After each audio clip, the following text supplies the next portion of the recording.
சென்னையில் அதிமுக தொண்டர்கள் உரிமை மீட்பு குழுவினருடன் முன்னாள் முதலமைச்சர் OPS ஆலோசனையில் ஈடுபட்டுள்ளார். கூடுதல் விவரங்களை செய்தியாளர் ரமேஷ் வழங்கிட கேட்கலாம். ரமேஷ் வணக்கம். இது தொடர்பான மேலும் தகவல்களை சொல்லுங்க.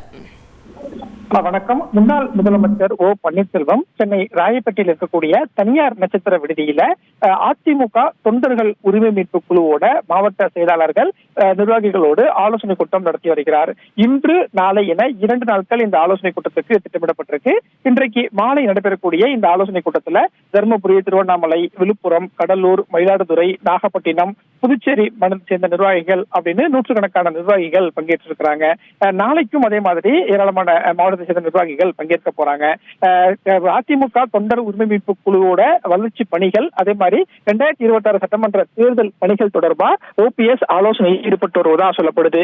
ஏற்கனவே நடந்து முடிந்த 2024 நாடாளுமன்ற தேர்தல்ல பாஜக கூட்டணியில OPS இருந்தாரு. இப்ப 2026 சட்டமன்ற தேர்தல்ல அதிமுக பாஜக கூட்டணி வந்திருக்கக்கூடிய சூழல்ல தேசிய ஜனநாயக கூட்டணியில OPS ஓட பங்கு எவ்வாறு இருக்கும் அப்படிங்கிற கேள்வி அரசியல் வட்டாரத்துல எழுந்திருக்கு.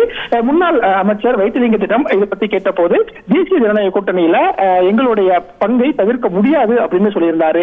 இந்த சூழல்ல 2026 சட்டமன்ற தேர்தல் பணிகள் தொடர்பா OPS ஒரு ஆலோசனை கூட்டத்தை இப்ப நடத்திட்டு இருக்கிறாரு. நாளைக்கு செய்தியாளர்களை சந்திப்பார் அப்படின்னு சொல்லப்பட்டிருக்கு. அப்போ அரசியல் சார்ந்த பல்வேறு கேள்விகளுக்கும் OPS பதில் அளிப்பார் அப்படின்னு எதிர்பார்க்கப்படுகிறது.